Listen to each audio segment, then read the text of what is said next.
ሰላም የተወደዳችሁ እንደምን ቆያችሁ? እግዚአብሔር አምላካችን የተመሰገነ ይሁን። የጀመርነውን የሰባቱን አብያተ ክርስቲያናት ጥናት ደግሞ እንቀጥላለን። በባለፈው ሳምንት ሰርዲስን በስፋት ስናይ የነበረው ከተማ ምን ትመስላለች፣ እንዴት ሀብታም ከተማ ወርቅ በወንዝ የሚመጣባት ንጉሷ ሀብታም ህዝቡ ሀብታም የሆነች እና ብዙ ከብቶች ያላቸው ሸልተው እሱን ምንጣፍ እየሰሩ የሚሸጡ እንዴት ባለጠጋ ከተማ እንደነበረች፣ ከዛው ከተማ ደግሞ ቤተክርስቲያን እንዳለች፣ ቤተክርስቲያኑ ደግሞ እጅግ ባለጠጋ እስካሁን ካየናቸው ከዚህም በኋላ የቀሩን ሁለት የምናያቸውን ቤተክርስቲያኖችም ላይ ኦርጋናይዝድ የሆነች ቸርች፣ ዶክትሪናሊ በጣም ጠንካራ የሆነች፣ በፋይናንስ ጠንካራ የሆነች፣ በፕሮግራም በጣም የተወጠረች ግን ለመንፈስ ቅዱስ ስፍራ የሌላት መንፈስ ቅዱስን ማትሰማ ሙት የነበረች ቤተክርስቲያንን ስናጠና ነበር የነበረው። ዛሬ ደግሞ ከዚህ ከሞተው ማንነታቸው እንዲመለሱ መደረግ ያለባቸውን አምስት ነገሮች እዚሁ ክፍል ላይ ጌታችን ኢየሱስ ክርስቶስ ያዛቸው እናያለን። እሱን ነገሮች ደግሞ እያጠናን እንሄዳለን።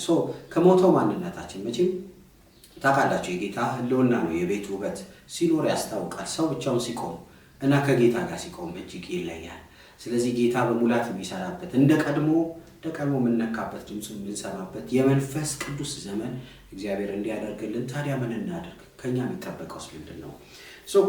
ቁጥር 3 ላይ ይጀምራል። ከሁለት ጀምሮ እንዲሁ ላንብበው ሐሳቡ እንድንይዘው። ስራን አውቃለሁ ሕያው እንደመሆን ስም አለ ሞተህማል።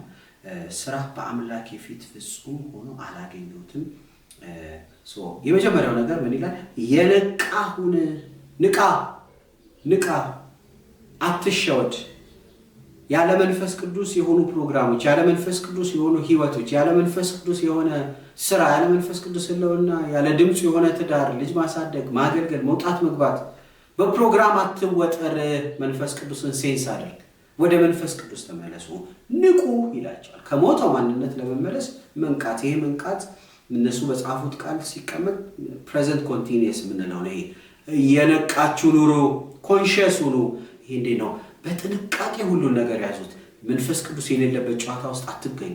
መንፈስ ቅዱስ የሌለበት ፕሮግራም ውስጥ አድመቂ አትሁኑ። መንፈስ ቅዱስ የሌለበት እንቅስቃሴ ውስጥ፣ ስራ ውስጥ፣ መውጣት መግባት ውስጥ፣ ማገልገል ውስጥ ኢቭን ያቺ ቤተክርስቲያን በአገልግሎት በጣም ቢዚነስ ግን ያለ መንፈስ ቅዱስ ህልውና ነው ሁሉ የምታደርገው። በጭንቅላቷ ነው የተቆጣጠረችው ቸርች። ሰውን ለመያዝ ቴክኒክ ነው የምትጠቀመው እንጂ የጌታ ክብር አይደለም ሰውን የያዘው። ስለዚህ ቢ ኮንሽስ፣ በጣም የነቃችሁ ሁኑ። ለመንፈስ ቅዱስ ሴንሲቲቭ ሁኑ። ለመንፈስ ቅዱስ ጠንቃቃ ሁኑ። ለመንፈሳዊ ነገር የማትደራደሩ ሁኑ። ማለትም ሃይማኖተኝነታችሁን አስወግዱና መንፈሳዊ ሰው ሁኑ። እያንዳንዱ ነገር ላይ የመንፈስ ቅዱስ ነገር አሽትቱ። ከሌላ አትሂዱ። ያላሳቃው አያስቃችሁ። የሚቆጣው እናንተም ተቆጡ። መንፈስ ቅዱስ ያከበረውን አክብሩ፣ የናቀውን ናቁ። ሁል ጊዜ ደግሞ ይህን አድርጉት። እናንተ እስከምትሄዱ እሱ እስከሚመጣ ሁሌ ኮንሽየስ ሁኑ። ሳታውቁት በጨዋታ መሃል እንዳታጡት የጌታን ነገር። ያው ታውቃላችሁ የጌታ ለውና ኮመን የሆነ አባባል አለ። ሲመጣ ያስታውቃል፣ ወንበር ያሰብራል፣ ያስለቅሳል። በጣም ብዙ መገለጫዎች ሊኖሩት ይችላሉ። ሲሄድ ግን አያስታውቅም። ልክ ሳምሶን እንደሆነ ነው። የእግዚአብሔር ክብር፣ የእግዚአብሔር መንፈስ፣ የእግዚአብሔር ህልውና ከሱ ጋር ያለ መስሎት እንደ ቀድሞ ሲነሳ፣ እንደ ቀድሞ ለማገልገል ሲወጣ፣ እንደ ቀድሞ በኃይል ሲነሳ እግዚአብሔር ከሱ እንደሄደ እንደሸሸ ግን አላወቀም ይላል። ሳናቀው ያለሱ የምንሄድባቸው መንገዶች ማቆም አለብን። ቢ ኮንሽየስ። ያለ እግዚአብሔር የሆኑ ሩጫዎችን፣ ያለ መንፈስ ቅዱስ የሆኑ ሩጫዎችን እናቁም። ማቴዎስ ወንጌል ምዕራፍ 25 ቁጥር 13 ቀኒቱና ሰዓቲቱ አታውቁምና እንግዲህ ንቁ። ልክ ተመሳሳይ ቃል ነው።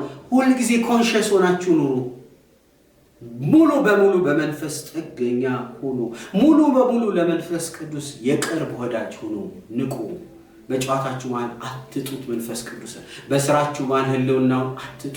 በቤት በትዳራችሁ በማንኛውም ነገር በምታደርጉት ውስጥ ሁልጊዜ ኮንሽየስ መሆን። ጌታ አለ፣ መንፈስ ቅዱስ አለ። አንተን ያከብረሃል ወይ? አንተ ትወደዋለህ ወይ? አንተ ግሪን ላይት ሰጥተዋል፣ ተቀብለዋል፣ አክሴፕት አድርገዋል። አንተን ያስደስታል፣ ፊትን ፈገግ ያስብላል። አንተን ካስደሰተ እኔንም ያስደስተኛል። አንተ ከወደድከው እኔም እወደዋለሁ። አንተ የናከውን እንቃለሁ፣ አንተ የጠላኸውን እጠላለሁ። ሁል ጊዜ ካንተ ቀጥሎ ነው የሚሄደው። አንተን እከተላለሁ ማለት ልክ የመንፈስ ቅዱስ ሱሰኛ መሆን፣ አዲክትድ መሆን። ሰው ሱስ ያለበት ሰው ሱሱን ሳያገኝ ሲቀር ሰውነቱ እንደሚንቀጠቀጥ ሼክ እንደሚያደርግ ያላንተ እኔ አልችልም። ሱሰኛ ነኝ፣ ሳላወራ መገኘት ከኔ ጋር ከሌለ ይጨንቀኛል፣ እፈራለሁ። ድፍረቴ አካውንቴ አይደለም፣ ድፍረቴ ልብሴ አይደለም፣ ድፍረቴ ቤቴ ስራ አይደለም፣ ድፍረቴ ቤተሰቤም አይደለም፣ ዘመድ አዝማዴም አይደለም። ድፍረቴ አንተ ነህ፣ ሙላቴ አንተ ነህ። በቃ ደረቴን የምነፋው ልቤ በሙሉ ተስፋ የሚሞላው ካንተ ጋር ሰውን ነው።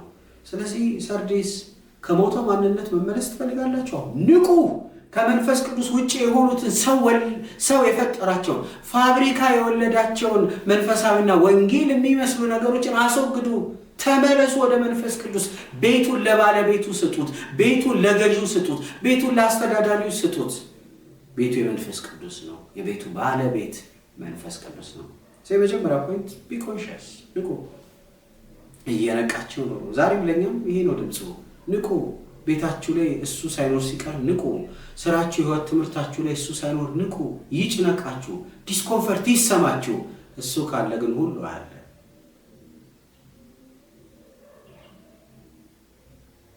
የሆነ መዝሙር አለ አይደል?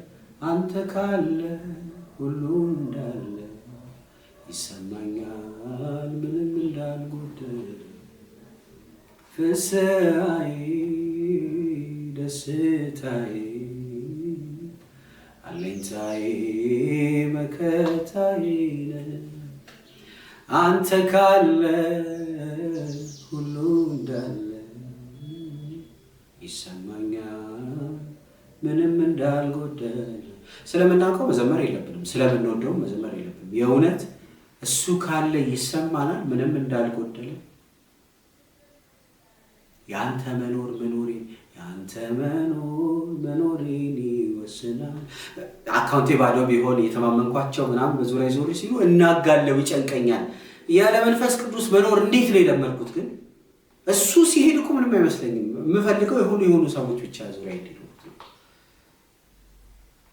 የመዝሙሩ ግን የመሬ ነው። ያንተ መኖር መኖሬን ይወስናል። ይሄ ነው የህይወት ትርጉሙ፣ ያለዚያማ ህይወት ትርጉም የለም። ራስን ማሰንበግ ለከንቱ። ቃሉን እያሰብነው እንድንዘምር እኮ እረፍት አልሰጣቸውም ለዓይኖቼ ሽፋሽፍት እስኪያዩ ያንተን መገኘት። ሪሊ ጉልበቴ ይንበርከክ ደጅ ይጥና፣ ናፍቆቱ አንተ ነህና ነው። እስራኤ መንፈስ ቅዱስ ፍስሐችን ነው። ደስታዬ አለኝታዬ መከታዬ ነህ። አንተ ካለ ሁሉ እንዳለ።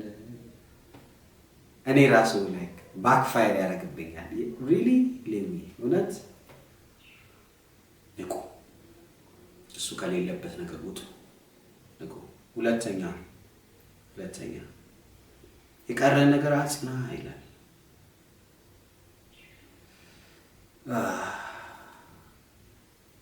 እናም ቁጥር 2 ላይ ስራን ማምላኬት ፍጹም ሆኖ አላገኙትም፣ የነቃሁን ሊሞቱ የቀሩትን ነገሮች አጽና። ትንሽ የቀረ ነገር ጸሎት፣ መንበርከክ፣ ማገልገል፣ ጌታን መውደድ፣ ያለን ጥቂት ነገር አጥብቃ ያዘው እንዳይወሰድ። እሱ ጾም ጸሎት እንዳይወሰድ፣ ጸሎት እንዳይወሰድ፣ ለጌታ ያለ ፍቅር እንዳይወሰድ፣ ለመንፈስ ቅዱስ ያለ ይሄ መመለስ ልብ፣ የንስሐ ልብ ራሱ እንዳይወሰድብህ። የቀረን ነገር አጽንተ ያዝ፣ ጠብቀ ያዝ፣ እንዳታጣው። ተመልሰህ ያዝ፣ ጸሎትን ያዝ፣ ቃል ጥናትን ያዝ። አይቅለልብህ። ትንንሽ የሆኑ በጌታ ፊት የምታሳልፈውን ኮሚትመንት 5ም ትሁን 10ም ደቂቃ ትሁን ኢትስ ኦኬ። እንደ በፊቱ 30 ደቂቃ 1 ሰዓት ምናምን ጠፍቶ ሊሆን ይችላል። ግን 5ም 2ም 3ም ደቂቃ ትሁን እሷም እንዳትጠፋ ያዛት፣ ጠብቃት።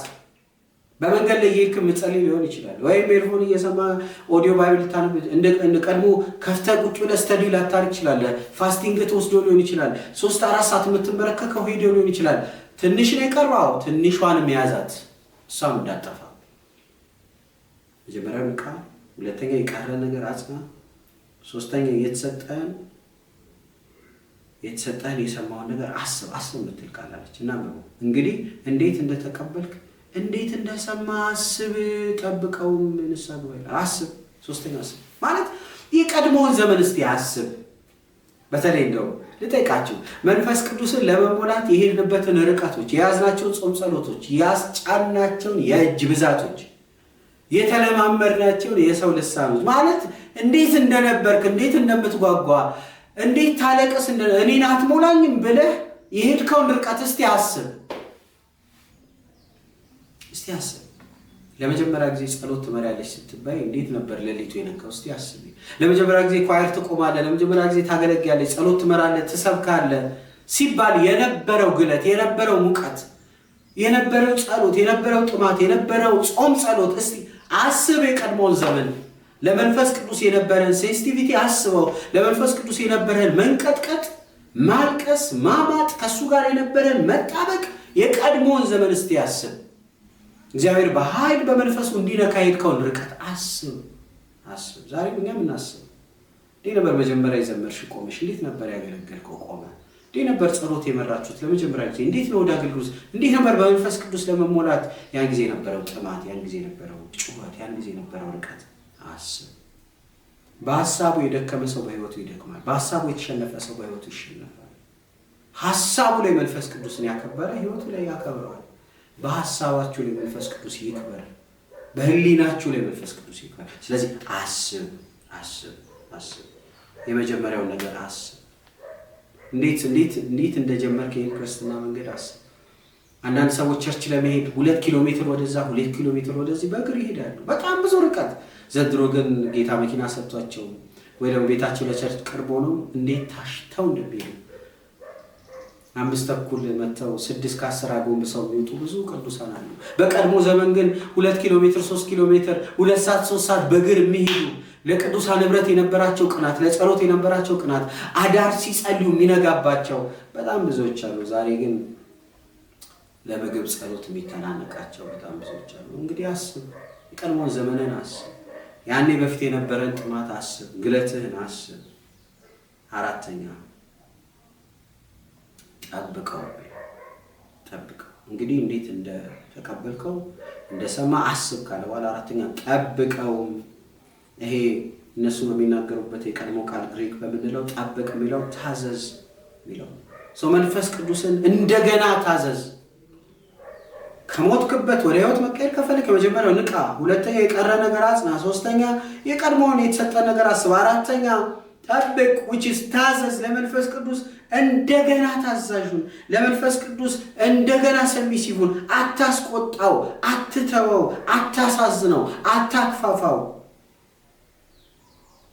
ስለዚህ በመታዘዝ ከሱ ጋር ያለን ግንኙነት ጠብቅ። መንፈስ ቅዱስ ጀንትል በሆነ ድምፅ ይሄን አታርግ ይላል፣ አታርግ። ወደዚህ አትሂድ ይላል፣ አትሂድ። ይሄን የለውበትም ይላል፣ ከሌለበት ይቅር። ታዘዘው። መንፈስ ቅዱስን ስማው። ክብር ይሆንልሃል፣ ውበት ይሆንልሃል፣ ድፍረት ይሆንልሃል። ታሸንፊያለሽ፣ ትወጫለሽ። ብዙ ትንቢታዊ ድምፅ እላያችን ላይ የፈሰሰው ዘይት አይደለም በብዙ ድል የሚያሻግረን ለመንፈስ ቅዱስ መታዘዛችን። ታዘዝ፣ እሺ በል። እሱን ገፍተን አጭበርበረን እግዚአብሔር ይሰራባቸዋል የምንላቸው ሰዎች ጋር ሄደን ብንደፋ መፍትሄ የለውም። የሞተው ነገር ህይወት እንዲመጣ ካስፈለገ እንደ ቤተ ክርስቲያን መንፈስ ቅዱስን እንታዘዝ፣ መንፈስ ቅዱስን እናዳምጥ፣ ለመንፈስ ቅዱስ እንገዛ፣ መንፈስ ቅዱስን እናክብር።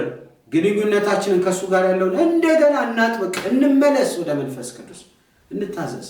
ቀስ ብሎ ይነግረናል። የለውበትም፣ ይህን አያከብረኝም፣ ጉቦ ነው፣ አመፅ ነው፣ ውሸት ነው፣ ክፋት ነው፣ ሴረኝነት ነው፣ ሐሜት ነው፣ ተንኮል የለውበትም ይላል። ሳይናገር የሚቀር ምንም ነገር የለም። ህሊናችን ይወቅሰናል፣ በልባችን ይናገረናል። ገፍተን አንሄድ፣ ጨፍልቀነው አንሄድ፣ ሰምተን እንዳልሰማ ሆነን አንሄድ። ህይወታችን ላይ ጠባሳ እናብዛ፣ ህይወታችን ላይ ስህተት እናብዛ፣ ህይወታችን ላይ ድካም እናብዛ። ብዙ መፈረካከስ፣ ብዙ መበላት፣ ብዙ ኪሳራነት የመጣው መንፈስ ቅዱስን ካለማዳመጥ ነው። አናደርግ እንደዛ። እሱን እናዳምጥ። ክብር አለው በማዳመጥ ውስጥ፣ ውበት አለው እሱ በማዳመጥ ውስጥ፣ ማሸነፍ አለው እሱ በማዳመጥ ውስጥ።